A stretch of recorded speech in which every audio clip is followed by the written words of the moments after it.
নমস্কার বন্ধুরা, আমার চ্যানেলে আপনাদের স্বাগত জানাই। আমি আজকে পেঁয়াজ কলি দিয়ে আর আলু দিয়ে একটা সুস্বাদু রেসিপি নিয়ে চলে এসেছি। এটা ভাতের সাথে খুব ভালো লাগে, রুটির সাথেও ভালো লাগবে, তবে ভাতের সাথে অনেক বেশি ভালো লাগে। আসুন দেখে নিই কীভাবে করেছি।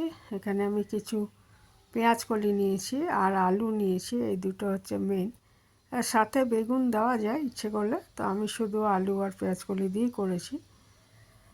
তো নিয়ে নিলাম 2 চামচ বড় চামচ সর্ষের তেল।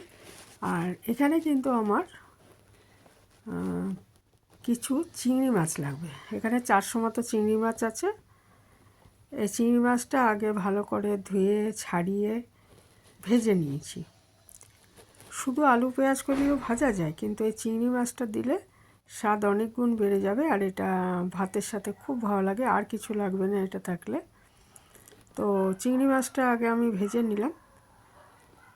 তারপর ওই তেলের মধ্যেই এই যে আলু ভাজার মতো আলু কেটে রেখেছি, আর আলু ভাজার থেকে একটু মোটা করে, কিন্তু শেপটা অনেকটা আলু ভাজার মতোই, এটা আমি ভেজে নিচ্ছি। নিয়ে আলু ভাজাটা তুলে রাখবো।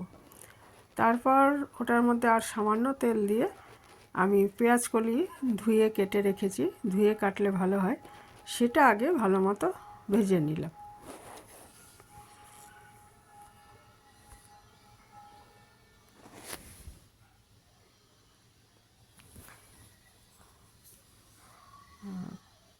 তারপর এখানে আমি একটু নুন দিয়ে দিচ্ছি।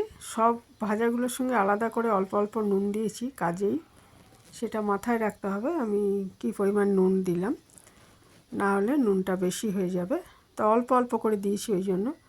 পেঁয়াজ কলিটা ভাজা হয়ে গেলে আমি একটা মশলা বানিয়ে রেখেছি, সেটা হচ্ছে বড় 2টো পেঁয়াজ আর 6-7 কোয়া রসুন। এটা আমি গ্রাইন্ডারে পেস্ট করে রেখেছি, সেইটা দিয়ে দিলাম এর মধ্যে। একটু ভাজা হওয়ার পর, একটু জল ছেড়ে গেছে, একটু ভাজা হওয়ার পর আমি এটা দিয়ে দিচ্ছি। দিয়ে এতে লাল লঙ্কার গুঁড়ো দিয়ে দিলাম, সামান্য নুন দিয়ে দেবো, এবং এটা খুব ভালো মতো ভেজে নিচ্ছি। মশলার কাঁচা গন্ধটা যখন চলে যাবে, তখন এর মধ্যে আমি চিংড়ি মাছ যেটা ভেজে রেখেছি আর আলু ভেজে রেখেছি সেটা এর মধ্যে দিয়ে দেবো। একটু ভেজে নিচ্ছি, কষিয়ে নিচ্ছি মশলাটা, যাতে কাঁচা গন্ধটা চলে যায়। তারপর এর মধ্যে আমি ওই ভাজা মাছ আর চিংড়ি মাছ আর আলুটা দিয়ে দেবো। দিয়ে ভালো করে মিশিয়ে ঢাকা দিয়ে মিনিট 4 রান্না করে নেব।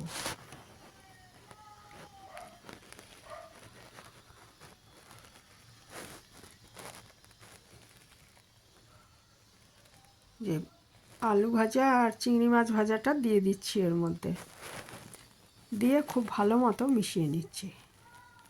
মশলা কাঁচা গন্ধটা ইতিমধ্যেই চলে গেছে, বাকিটা এটার সঙ্গে রান্না হবে যখন, বাকিটাও গন্ধটা কাঁচা গন্ধটাও চলে যাবে।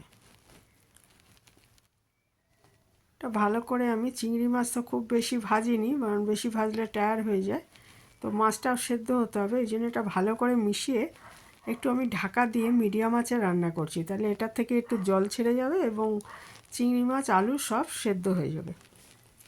ইচ্ছে করলে সামান্য একটু জল দিতে পারেন, তবে রান্নাটা কিন্তু একদম শুকনো হবে, কাজেই সামান্য একটু জল দিলেও সেটা শুকিয়ে নিতে হবে।